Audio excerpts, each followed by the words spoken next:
because it was okay, but then it said it cannot open it on another computer. Okay, let's see. Maybe I didn't finish.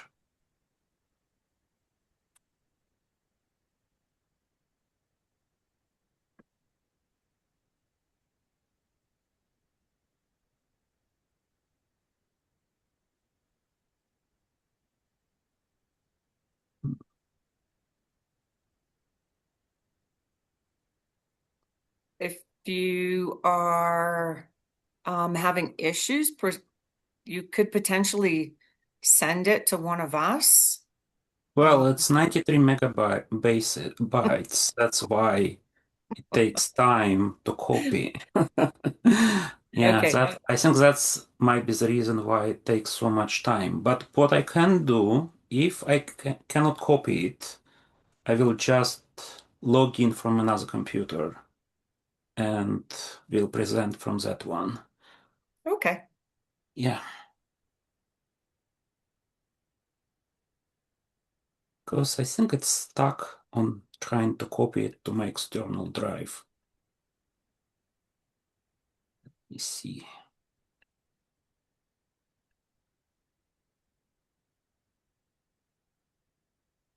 Meanwhile, I will try to join.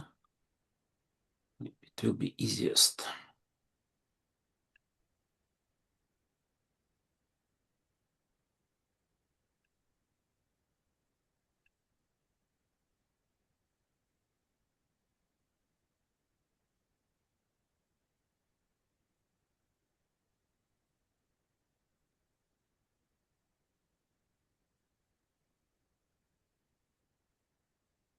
Well, maybe I'll just start with some introduction a little bit while Dennis is trying to work on his computer there. So my name is Brenda Murdoch. I'm a professor at the University of Idaho, and I just want to welcome everybody to the FAANG monthly seminar series. This month, the Comparative Genomics Working Group has selected two speakers as representatives of our task force. And we have cloned Denis Larkin here.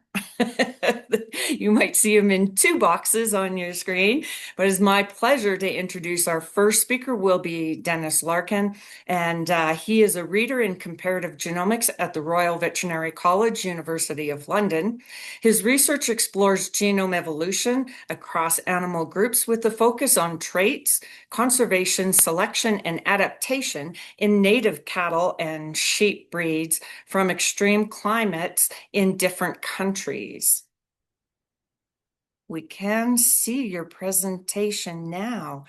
So it is my pleasure to hand over the mic and mute myself. And we're very excited that you agreed to join us, Denis. And I'm excited to hear about your talk today. Okay, thank you. We'll need to turn off volume on another computer. Can you hear me well now? We can. Okay, so sounds good. I can hear you as well. Let me increase volume. Okay, so yeah, thank you very much for inviting me, and I will try to speak about two projects which we did over a few years. And the whole idea is, as you can see from my title, to understand how natural and artificial selection can use the same solutions in wild and domestic animals. So, as a background, we feel that if we find genetic variants which can be associated with adaptation to harsh environments or any other traits, this can help us to make new productive breeds adapted to climate change, which is going on right now. Also, if you find out that some solutions or some mutations can be convergent in wild and domestic animals, this can extend our understanding of mechanisms of breed formation, because we tend to think that we use ancestral variants to make new breeds, or we sometimes use introgression from wild animals to make new breeds adapted to certain conditions, but it seems to me that sometimes we also push animals to form new mutations in environments which are different from where ancestral population came from. And what is also important is that if we find the same mutations shared between domestic and wild animals, and we can understand that they are functional, this can be useful for conservation purposes of wild animals. This can help to form accelerated adaptation in variety of breeds, especially when we look into current conditions when climate is changing. So this can be beneficial for agriculture and can be beneficial for conservation purposes.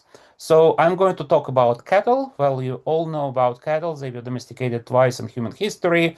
And we also think that, well, some scientists believe that cattle could be domesticated additionally in China or Africa, but our data don't support this. In addition to that, those breeds which we can currently see across the planet, they get introgression from wild animals, which is well established now, and this helps them to become adapted to local environments. So this works both directions, like introgression of wild animals into domestic breeds and introgression of domestic cattle in wild animals to help those animals as well. So you can see that it's kind of complicated process. But what we want to know and what we feel is happening is that sometimes we see convergent evolution at nucleotide level in domestic animals and wild animals living in the same environment. And the first example I'm going to present is about Turano-Mongolian cattle, which is cattle which some people believe were domesticated in China about 10,000 years ago. But we looked into one breed of this group of cattle, which is called Yakut cattle. It's a northernmost cattle in the world. It lives in Siberia. It can be found up to 200 kilometers below the northern pole, which is a very cold area, and they can be adapted to very harsh climates of Siberia, and they can survive winters which have temperatures below minus 65 degrees Celsius. So Yakut cattle, because of these extreme adaptations, they have efficient thermoregulation, which is different from what other cattle breeds do in similar conditions. It seems like they slow metabolic rates when it becomes cold, rather than trying to increase metabolic rates. That's what other cattle breed would do.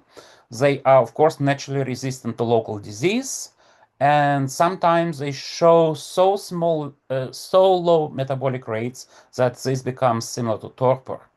And they are smaller in size compared to other cattle breeds. So back in 2021, we sequenced 20 individuals of Yakut cattle, and well, we used Illumina sequencing, and we compared those 20 individuals of Yakut cattle to another Turano-Mongolian cattle breed, which is Hanwu. It comes from Korea. It's closely related to Yakut cattle, but they are not so much cold adapted. We also compared them to European cattle breeds like Holstein and Kalmogori. Kalmogori one is cold adapted, but it's very similar to Holstein, so you can contrast those genetics to see signs of cold adaptations in the genome.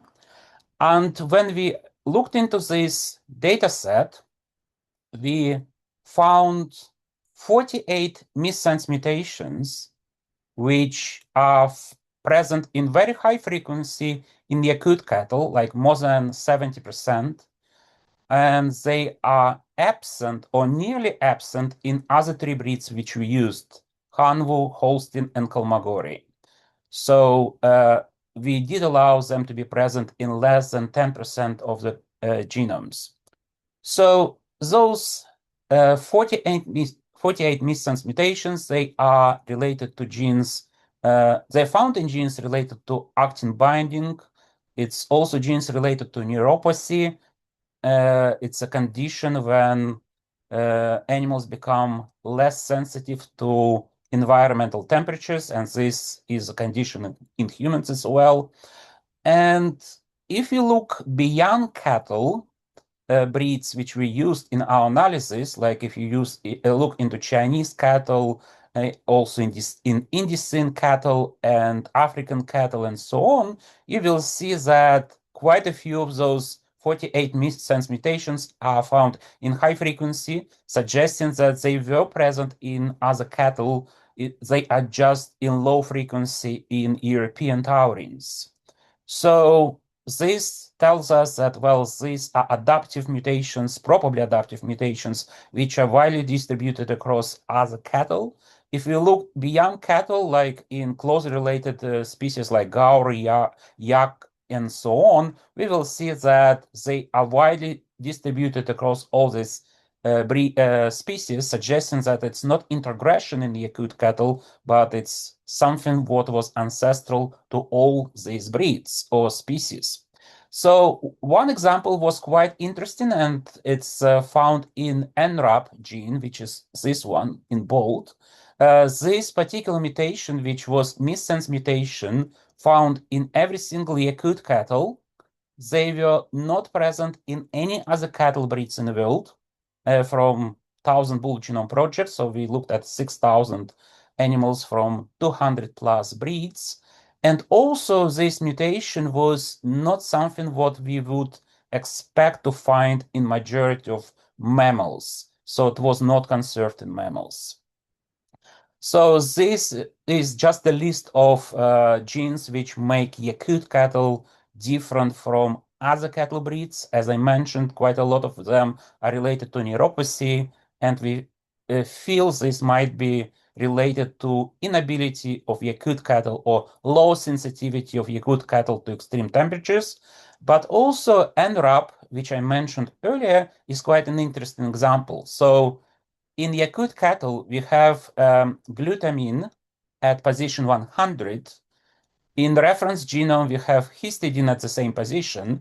If we look into other mammals, we will see majority of species will have histidine consistent with cattle, but couple of species will also have glutamine the same way as the acute cattle. So we looked into what are those species, and one of them was gray mouse lemur, which enters torpor when it becomes cold at night, and another one is little brown bat, which hibernates when it's cold and at winters. So two species which are cold adapted have exactly the same mutation as the acute cattle. So we felt it might be an example, well, or first example, which we observed or document about convergent evolution at nucleotide level found in a single domestic breed and wild species who express similar phenotypes. We know that convergent evolution at nucleotide levels happen between species like echolocation and bats and dolphins. It's due to the same mutation in the same gene, and adaptation to cold waters in fish happens to the same mutation in rhodopsin, which happens convergently. But what we observed in the acute cattle is the first case when the same mutation formed in cold-adapted cattle breed, not shared with any other cattle, but shared with wild animals living in the same environment and showing similar phenotypes. Indeed, when we looked into this mutation into 120 mammals, we found that this the same mutation as in the acute cattle will be found in hibernating bats, hibernating mammals, and some deep diving species like walrus and sea lions over here. And well, statistical association is very high with torpor and hibernation and this mutation in mammals. So what this gene is doing, it's nebulin-related anchoring protein. It links actin filaments together in skeletal and heart muscles. It is known that in American eel population, this gene is associated with the ability to live in hot and cold waters. This gene is associated with climate adaptation in Simmental and Finnish cattle. In humans, mutations in this gene lead to cardiomyopathies And interestingly, in birds, the same mutation as we see in cattle, in Yakut cattle, would be fixed in every single species. So that's what we did about this mutation. Now we introduced it into mice, and we are looking into phenotypes, and well, they look quite interesting and promising. But in addition to this mutation, we decided to sequence the Yakut cattle genome more extensively. So we made de novo assembly. We annotated this genome with RNA-seq data and tried to cross-compare genes of Yakut cattle to other species. Like we knew that we are interested in cold-adapted species, hibernating, deep diving, and of course some outgroups. We did that for 9,000 orthologs, like single orthologs, and we found additional positions where Yakut cattle has the same mutations in high frequency as deep diving, cold-adapted, or hibernating species. So these are some examples of those positions which we found. Interestingly, one of the genes is related to shortening of long bones. This might explain why Yakut cattle is smaller. And most of them have very high FST in Yakut cattle, but only NRAP is confirmed to be breed specific. All other mutations will be found in small frequency in other breeds as well. So that's the first example which I wanted to show you. And well, for a few years, we were thinking this might be the only example. But last year, or technically this year, we found another example, which I would like to present. And I'm doing that for the first time, so it might be not very polished. And if you have any problems with understanding, let me know, and we will discuss that later. And that's related to mutations and phenotypes which we studied with my Ukrainian colleagues about gray-colored cattle. So in Ukraine, they have Ukrainian gray cattle, which is quite popular. It's very old breed. It's gray, and it belongs to Podolian cattle, where other cattle breeds of this group also show different shades of gray color, which varies from white to gray. And also this phenotype is present in alpine cattle like Tyrolean, brown Swiss, and brownie. So Tyrolean gray is gray completely, but brown Swiss and brownie, the color can vary from brown to gray. So we did some structure analysis to identify where Ukrainian cattle breed belongs to, and at k equal 5, we can see that it more or less belongs to the cluster of Podolian cattle, and also they share genetics with other steppe cattle like Kalmyk and Mongolian cattle, which kind of tells us that it's a steppe cattle group.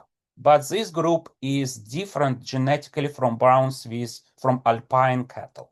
So if they have brown color, it seems like this brown color is not related to genetic similarity between these breeds. So we did HAPFLK and FST analysis of Ukrainian gray cattle against non-gray breeds, just to find signatures of selection. And one of the strongest signals of selection was in the area of MC1R gene, which you well know it's related to coat color. And when you do FST analysis against other breeds, you will find exactly in exactly the same region the top FST value between Ukrainian gray cattle and other breeds. So it's in missense mutation and MC1R gene. So what we try to do next, after we saw this signal in the area of MC1R, we decided to cross-compare gray breeds and non-gray breeds doing FST analysis based on whole genome sequences from 1000 Bull Genome Project. And we used a well-defined set of gray and non-gray breeds, which came from previous studies. So what we did in this case, we did FST analysis, and we found that the strongest signal is not in the area of MC1R, but in the area of other genes on BTA14, which was quite a surprise for us.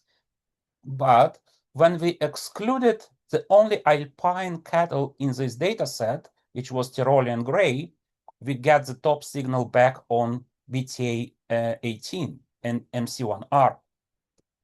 So, well, to make long story short, because I don't have much time, what we found is that in Podolian cattle, we have 3 mutations in the area of MC1R, which are nearly fixed in Podolian cattle.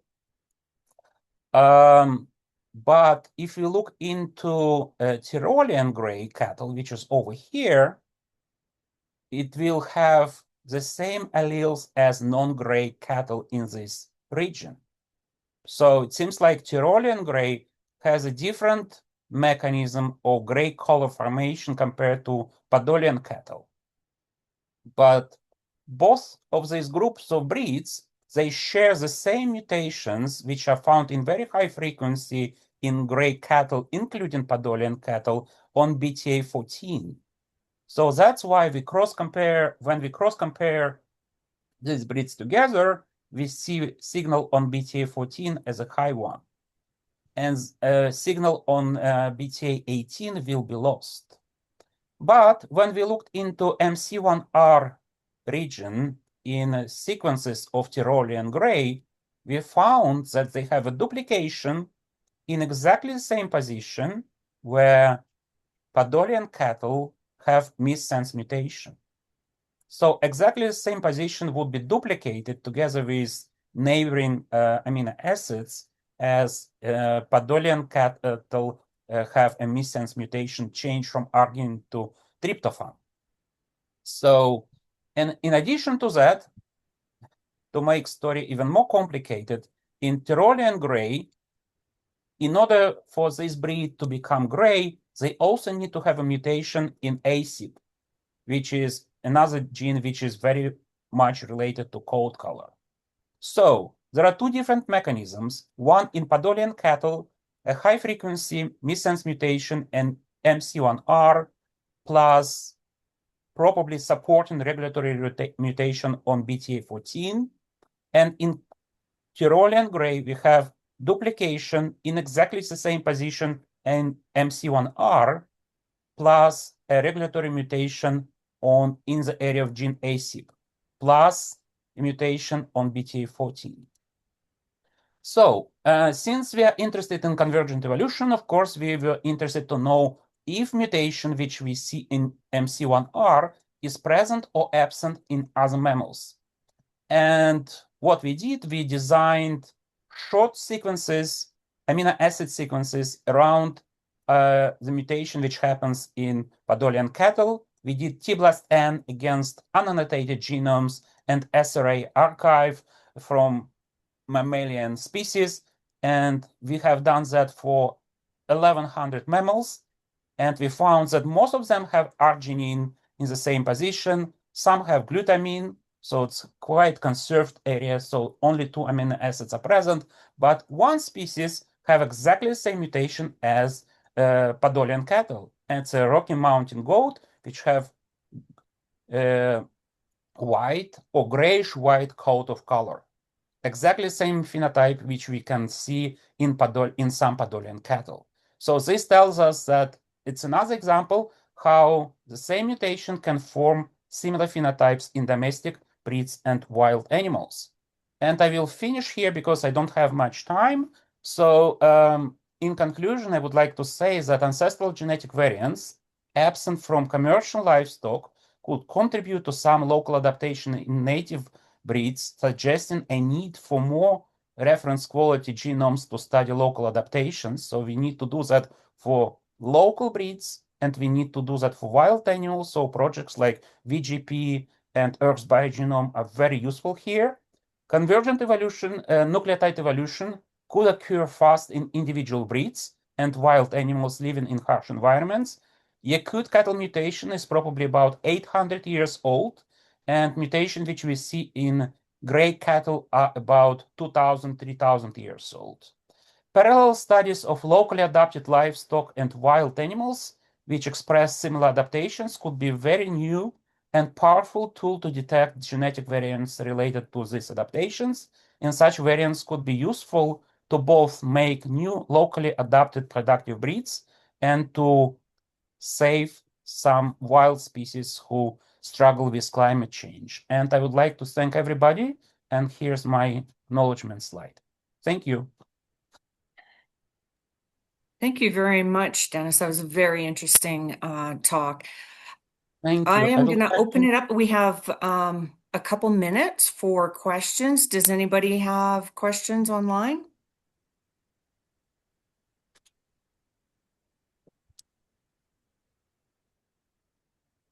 I'm moving to another computer. Okay. I'll ask one quick question. So I noticed that one of the genes that you had looked at in the cattle also had a phenotype or an association with cardiomyopathy. In the Yeah. US, there is an increased incidence of heart failure in our cattle, and it's seems like it's escalating. And so I guess I'm just wondering what your thoughts are if you think that that might be, I mean, I know this is a pretty open question, but if you think that that gene might be worth investigating or involved in this increased heart failure that we're seeing. Yeah, it's possible. I didn't think about that. What we know is that when we introduce this mutation into mice, so our line of mice with these mutations, they tend to enter torpor much more frequently than original lines. So it's related to phenotype which we observed. But is it related to problems with heart? It might be possible because if I remember correctly, this particular gene is a QTL for muscle phenotypes. So if it tends to be a QTL for muscle phenotype, but has some negative effects on heart at the same time, then maybe selecting for large muscle, you will cause more problems with heart. So it might be worth checking. Okay, I'm really excited about that opportunity and that discovery. Is there any other questions from So anybody else? I have a quick question, if that's okay. Go ahead. So thanks, Brenda. Thanks, Dennis, for the really interesting talk. I was just wondering what you felt was the limiting factor in terms of comparative genomics. Is it having enough good quality genome assemblies? Is it, would it be better if we had more genomes for the wild relatives, more pan-genome resources? What do you think sort of the first priority, I guess, in terms of comparative genomics? Well, thank you, Emily. So I feel we are not doing too bad about genomes. So in terms of the genomes, we have larger projects, we have good technologies. So sequencing a genome is not a problem. There are two problems, of course. One is samples, which are hard to get. And second, which I think is the main problem for such kind of studies, are phenotypes. Because even though we can detect such events quite oftenly, we cannot really easily connect them to phenotypes, just because we don't know which phenotypes they are related to. Even if you see some convergent changes in wild animals and domestic breeds, it's not so easy to say which phenotype you are looking at. So I gave you two examples when it was easy to identify phenotype because, well, it's gray color, and, well, if you have gray color and the same mutation, well, you can link them together. Or if you're looking into extreme cold adaptation, then you know what species you need to look at to find expected phenotypes. But in all other cases, it becomes more complicated. So I think the main issue is to properly identify phenotypes. Yeah, definitely. I agree. I guess, and also having the ability to predict traits from genome sequence better in terms of there are much more advanced tools now to be able to do that. So yeah, it's exciting, the possibilities, I guess, going forwards. Cool. Thanks, Denis. Yes. Thank you, Emily. Yeah, just to follow up on that conversation, do you think that so sometimes when we do have what we suspect is a phenotype and a causative phenotype association, do you think that knockout or changing that mutation, inducing that mutation in the mouse model is the best follow-up strategy to prove causation? Or do you have any other suggestions for the group? Well, I think if it is highly conserved position and highly conserved phenotype, then it can be done, like what we did in NRAP. This position is conserved across all vertebrates, seems like. So it seems like we can do, well, we even did this analysis not in mice, but in fish, in zebrafish, and we found relevant phenotype. And well, we want to do that in chicken at some point. But if this position is not highly conserved, then it becomes a problem. So I think this approach works well when we have highly conserved positions. And then indeed we can try mice or rat or any other models which are suitable. Like the problem with mice is that they have so many genetic differences from other mammals that sometimes it's a problem.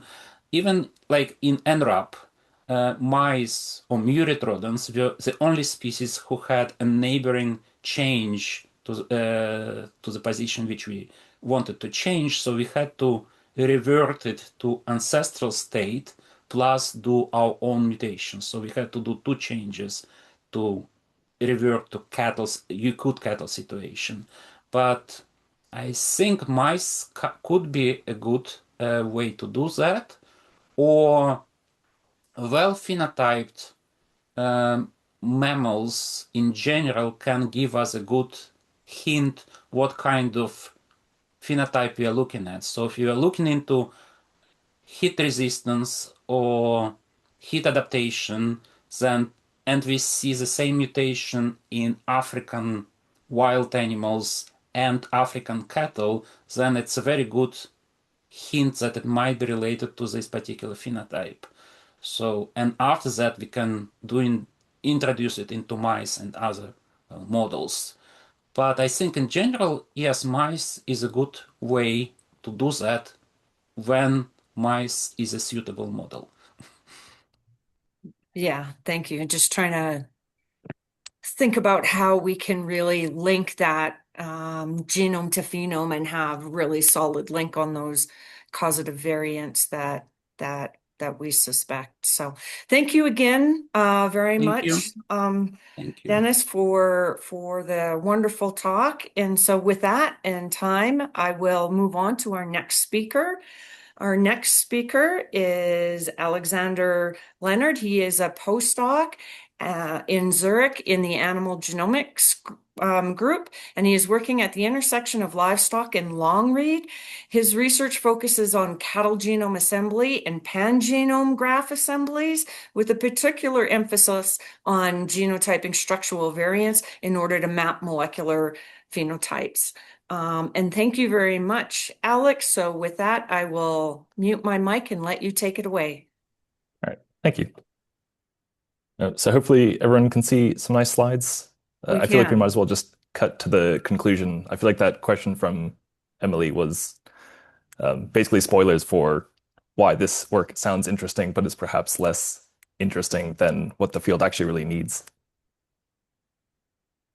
So just a quick bit of background, pangenomes has become a term that is now pretty much seen everywhere. So this was just pulled off of some different journal scrapers to see the different titles that articles have. The rise of pangenomes is pretty exponential. There's not much to say here because many of these pangenomes are perhaps quite different or not really fulfilling their destiny, but certainly as a term that people are using, this is almost now everywhere. There was also sort of a phase in the earlier years where people started calling pangenomes across different genera, so not just within one species, but they would call them super pangenomes. Luckily, this has sort of already died down. Really, what we talk about here when we're talking about pangenomes is just a collection of genome assemblies, whether or not it's from the same strain, species, or something even slightly larger. But today I'll hopefully walk a bit through some issues with just having a single linear reference and sort of where a pangenome might fit into that. And then talk a bit about the bovine pangenome consortium that I'm part of, a bit of the background to that, and then as well some of the results that we have for some different pangenomes that we've built.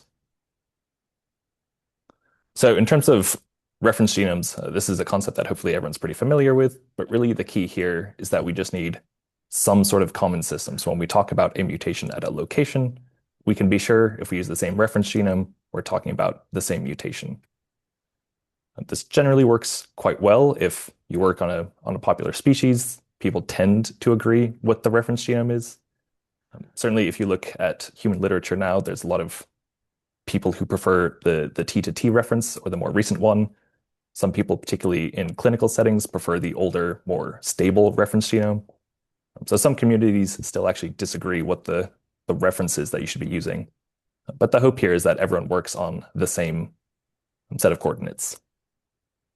And again, this really depends on how relevant the reference is to your samples. So obviously, for something like humans, most humans are pretty similar. So if you use the human reference genome, you'll get a pretty good result. For other species, you may not even have a reference genome for your species. You have to use perhaps the most closely related species that is available. So again, we try and find the nearest reference genome in terms of diversity. At least in cattle, the ancient ancestor of all cattle was this auroch, split into multiple subpopulations, generally the taurine and indocene. So this is quite an easy situation. If you have a taurine sample, you want to use the taurine reference. If you have an indocene sample, you want to use the indocene reference. But really, biology is not that clear. We have many different samples that are hybridized, admixed, introgression, all that sort of stuff. So biology really doesn't follow the rules that these sorts of phylogenetic trees or nice, easy mathematical models set up.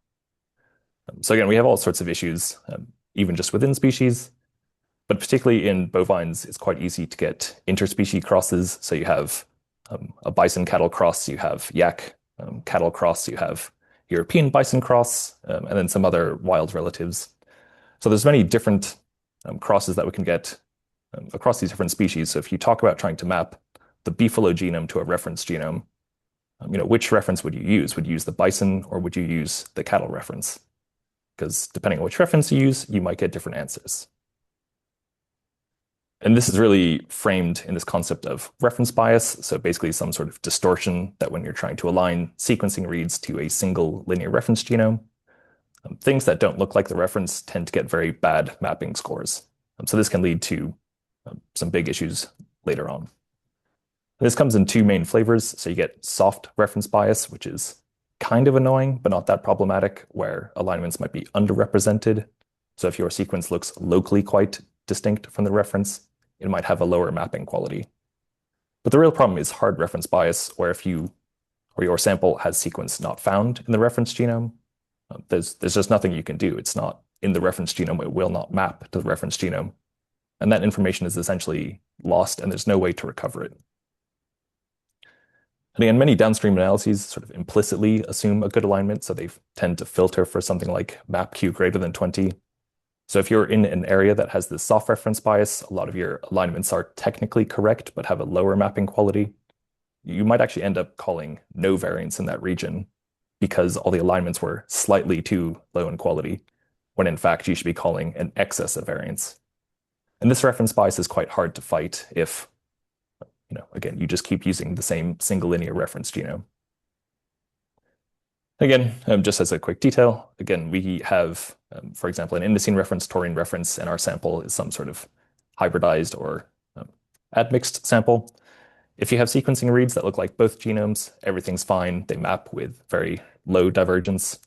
You might have unique SNPs that are not found in either reference. It's equally problematic to align to either reference. But really the key here is that if you have an indocene specific, say, structural variant in your sample, it will not align well to the taurine reference. Or if you have a taurine specific insertion, it will not map well to the indocene reference. So again, depending on which reference you use, you might end up with quite a different outcome for your population study or analysis. And again, this is where we want to move towards pangenomes. So replacing a single linear reference with a pangenome. If you haven't really seen a picture of one before, the simple mathematical version of it is something like this, where we have multiple genomes and where the sequence is similar across all the genomes, there's a single node in the graph to represent the similarity. And where the sequence is different, we have multiple nodes, indicating that there's basically a choice of sequence. We tend to refer to these choices of sequence as bubbles, but the terminology is not overly critical. And the key thing here is that even with the concept of, say, a breed-specific or T-to-T assemblies, which are typically much higher quality than current reference genomes, even in the perfect world, this can only partially mitigate reference bias. There's never going to be a single genome that will be representative of all samples. So, having a T-to-T assembly would certainly fix a lot of problems that we face day to day, but it cannot fix all of them. And then I was just interested to get some definitions. So this is also from genome.gov, but their definition of comparative genomics is roughly based on comparing the complete genome sequences of different species, which I actually found quite difficult to come up with a better definition of that didn't just sound like building a pangenome, because essentially we are comparing the complete genome sequences of, I guess, sometimes the same species, sometimes the different species. There's many different types of pangenomes. The ones I'll be talking about the most are essentially this first type of variation graph. But there's many different types of pangenomes depending on the type of question you want. You can answer that with these De Bruijn graphs. Some people will argue that a VCF file is technically a type of pangenome. It contains multiple samples, variation across them, common coordinate system. But really, we're going to be focusing on the variation graph, where we exploit the entire genome sequence across many different genome assemblies.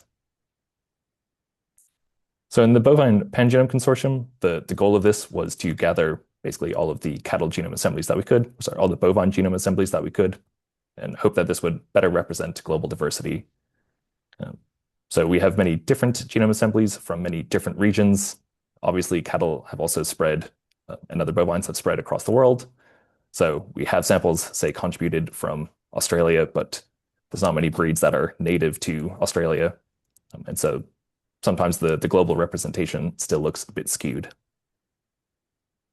But the key thing here is that we have about 200 genome assemblies, but if you look on the SRA for paired end short-read FASTQ sequencing, if we wanted to do some sort of interesting global diversity study, there are way more public reads currently available. So that really isn't the goal of what we're trying to do. So again, the question is that if we have these genome assemblies, what type of analyses can we do and only do using these genome assemblies? So again, we have about 193 assemblies that are passing some of our quality checks, representing about 77 different cattle breeds and about 8 different non-cattle species that are across the bovinae. And we can see here, if we look at 2 sort of typical genome assembly metrics. So we have NG50 for how basically few pieces the genomes are split up into. Ideally, we want it to be about 110 megabases. The genome size should be around 3 gigabases. And interestingly, the star here in the lower left corner is the current reference genome. So again, if we shifted to something like a T-to-T reference, that would certainly help. But by having all of these genome assemblies, hopefully that helps even more. And we can build these sequence level pangenomes, so we can create a reference pangenome to replace the current linear reference sequence. There's some different tools like PGGB or Minigraph Cactus that we can use.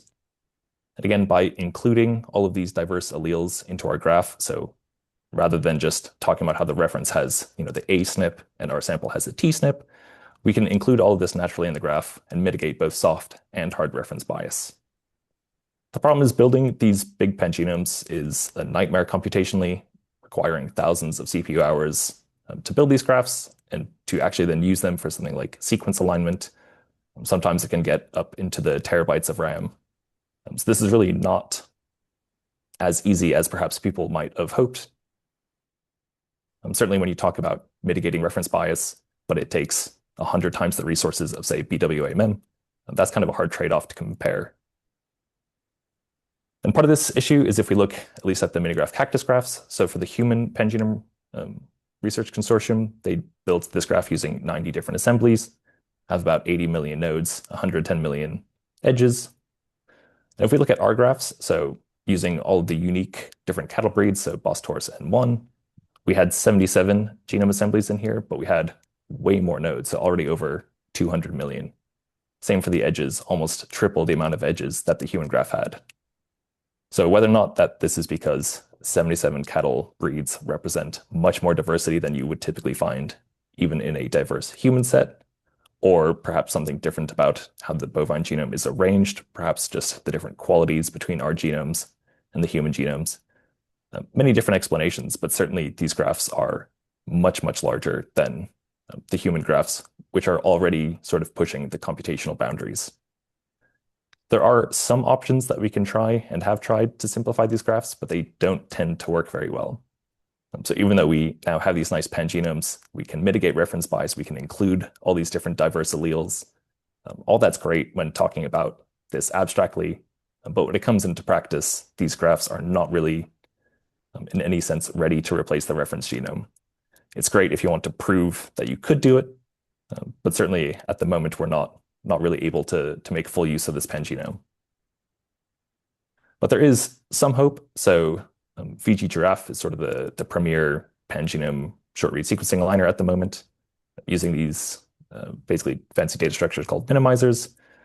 The key thing here is that if we look at the ARS UCD 2.0 reference genome, we find about 360 million of these minimizers. But if we look in our additional 77 Bos Taurus N1 genome assemblies, we find almost 300 million additional minimizers not found in the reference. If we look at all the Bos Taurus ones, so not only unique per breed, or even bovina, so a slightly higher level, including bison and yak, some other wild relatives, we can see that there's many more minimizers that we're recovering. And if we actually test this, so we look at reads that are unmapped to the current reference genome, we find that many of them have minimizers that are contained in these other sets. So as a proof of concept, it seems like if we could align to the pangenome in any reasonable time sense, that we would actually find better alignments for them in the pangenome than we would against the reference. So this is definitely going to work at one point. It's just getting everything to work in a computationally reasonable way. But again, we can definitely find ways to exploit this additional allelic diversity that we have in our pangenome to help prove that these short-read sequencing reads would align better.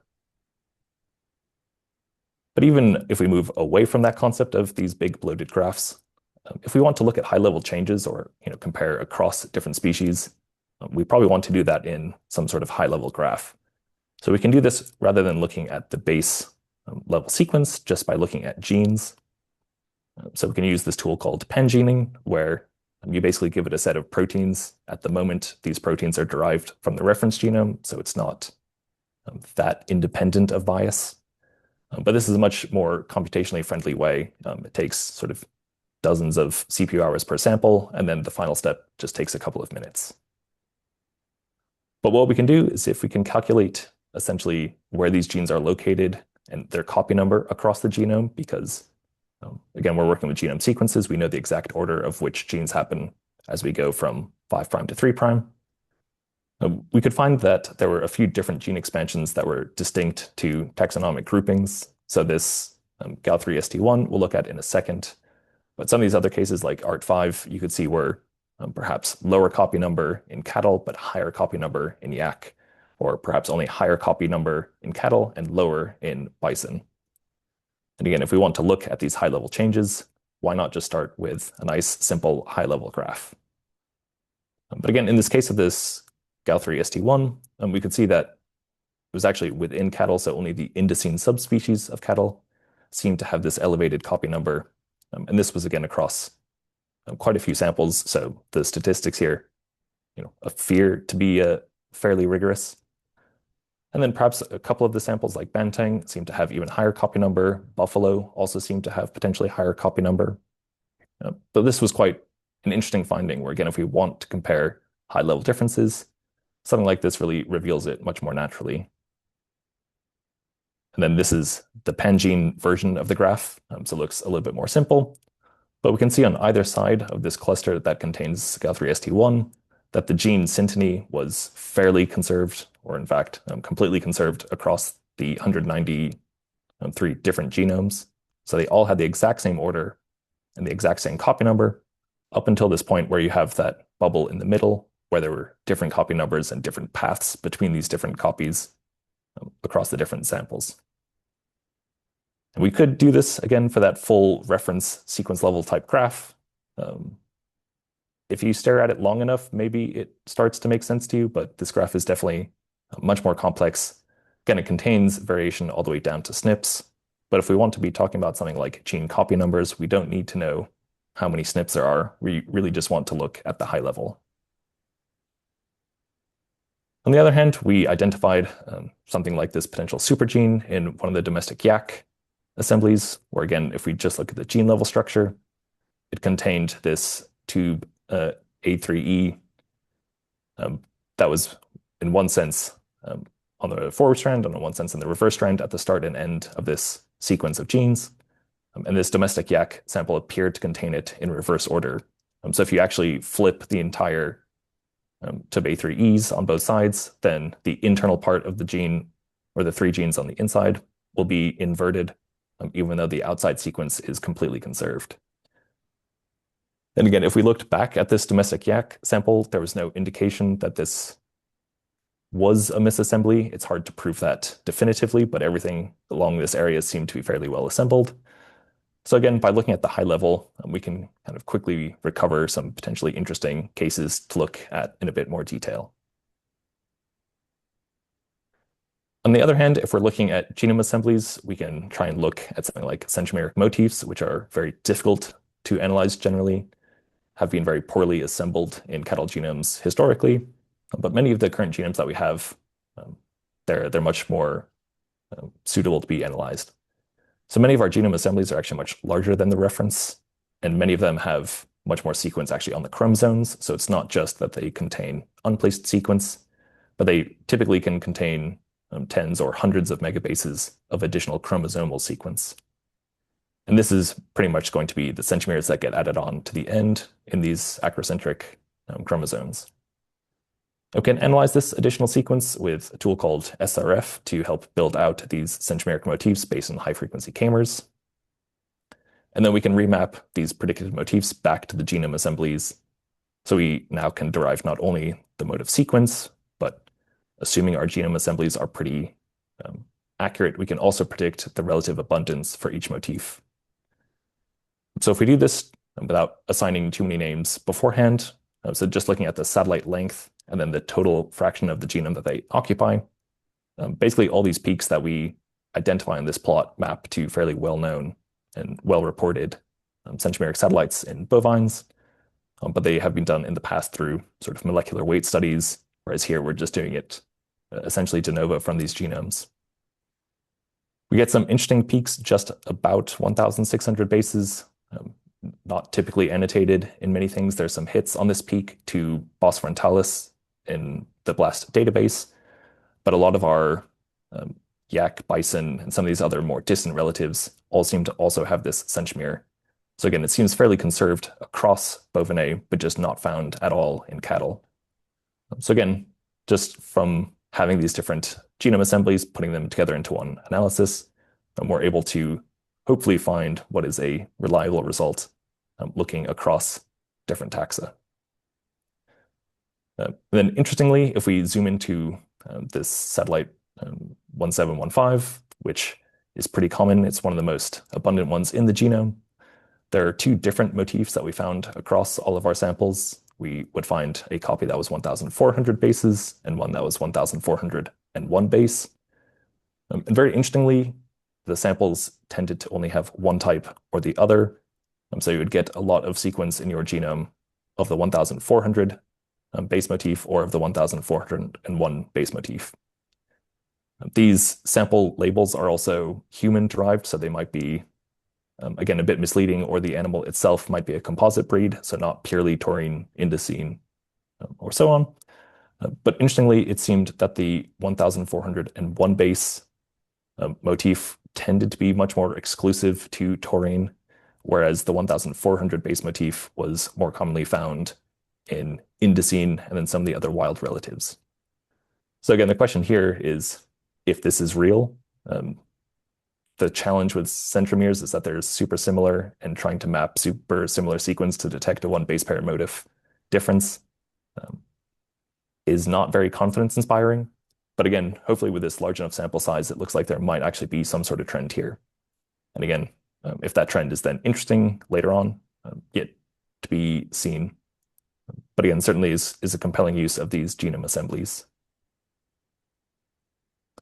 So again, as a bit of an outlook, as has been said recently, genome assembly certainly outpaces pangenome analysis. It's pretty easy to build a genome assembly, but to put it into a good pangenome, there's a lot of unknowns. But the hope, at least soon, is that rather than talking about building bigger and bigger pangenomes, we can build better and better ones, but perhaps using fewer samples of really high quality genomes that we can trust. In terms of cloud pangenomes, so the things that are basically found only in 1 or 2 samples, like that supergene in that domestic yak sample, pangenomes are also really good at throwing up errors and pretending that it's novel variation. So again, whether or not that supergene is real or just an assembly artifact, it's very difficult to detect when you have only a few samples. Again, hopefully as we can increase the sample size, or again, we can trust each genome to a much higher degree. If we start to find rare variation, we can be much more convinced that it is real variation. And the final lesson is definitely to use the easiest graph for the question. So again, if we really want to compare high-level differences across, say, the entire bovine taxa, there's really no point building a sequence-level graph. Even if you can do it, it's basically impossible to use in a downstream sense. Or if we want to look at high-level changes, so either large structural variations or just sort of gene copy numbers, there are different tools for that, and we will just have to get used to using or building many different pangenomes, perhaps one for each question that we want to ask. Otherwise, I would like to acknowledge Hubert Pausch, the leader of the Animal Genomics Group here, the SNSF for all the different fundings, and then the BPC, which has many different people who have contributed both samples and time, as well as Ben and Lloyd, who help do a lot of the back-end stuff. And happy to take any questions. Thank you. Thank you, Alex, for a wonderful talk. Is there any questions?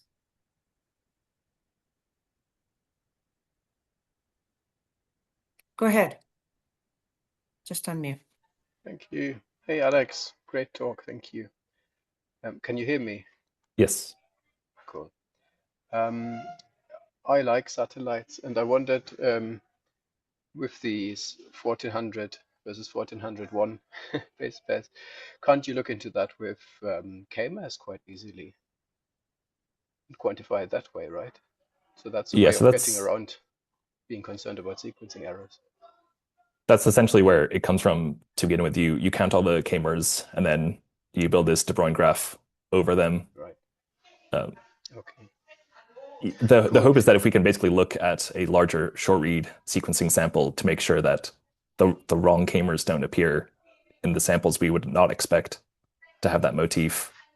But we haven't got around to confirming if that one base pair difference is real. Yeah. Okay.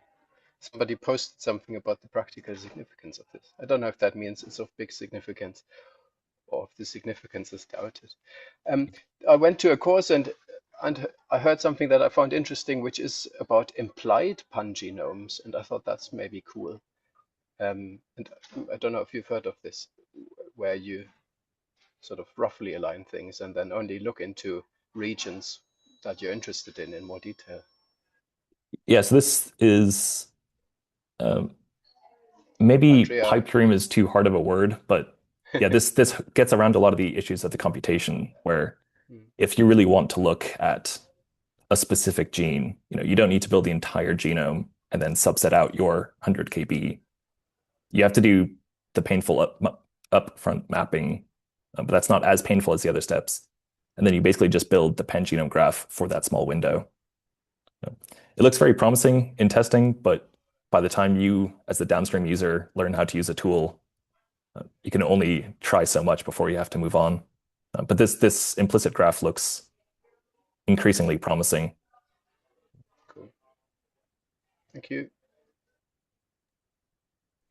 So there's one question in the chat. Vikas, do you want to unmute and ask your question?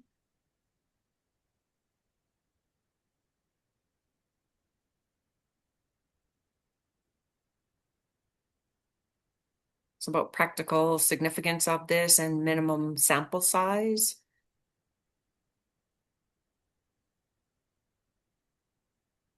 I'm not sure if that's building the graph or query based, but Yeah, Alex, go ahead. I'll just take a stab at these. Certainly for the minimum sample size, it depends on your personal confidence levels. So we did this for the white-headed phenotype in Simmental cattle that you also see in Hereford, and actually I think Yakut cattle have this as well. We had a very small graph. I think we had 14 samples in total or something like that. But if you see a very clear structural variant, in this case, it was sort of on the order of 20 plus kb, only found in one set of samples, never found in another set of samples. That gives you a lot of confidence to at least look at it in more detail later on. If you really want to look at something where you're not sure if it's real or an error, sort of like this centromeric satellite difference, you would want a much larger sample size to give yourself even more confidence. Because when you build the genome, you're not sure if it worked perfectly. When you build the pen genome, you're not sure if that worked perfectly. So your errors accumulate pretty quickly if you're not confident of each individual step. But generally, for molecular studies, we need the sample size of 100 in numbers. What about for pan-genome studies, minimum sample size, so that our confidence level and our accuracy will be achieved, more accuracy will be achieved?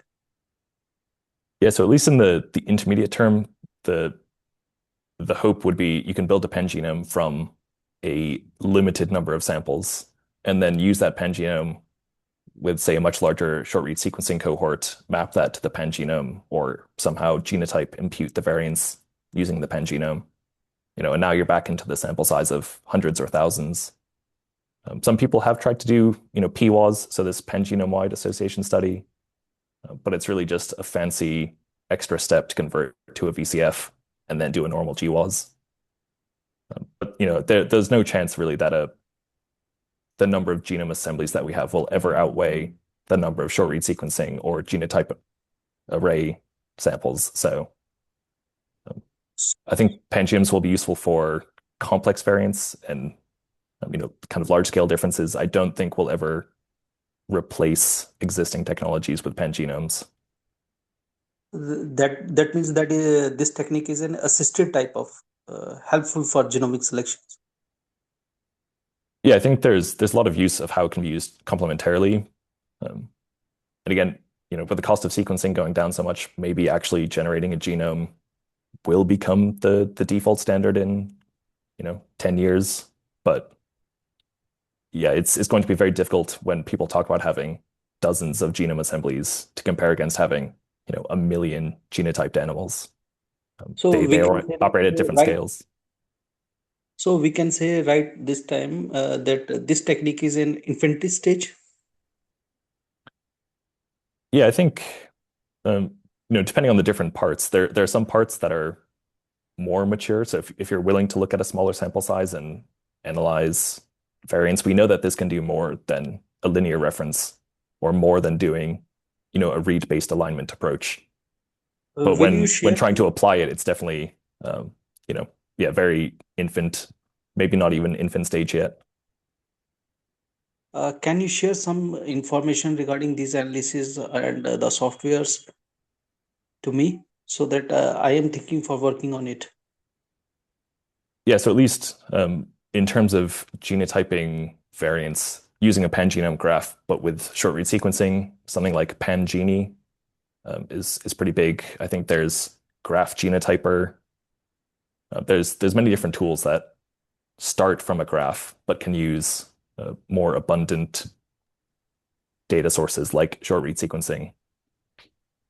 But again, if you have a very small graph and it doesn't have that much more diversity, then you could already find, yeah, at the moment, is it worth going through all this extra effort to get, 1% more variance than you had before? That's very dependent on the type of question you're asking. And again, how good, the reference represents your animal, at least for Western European cattle like I work on. The Hereford reference is actually pretty fine.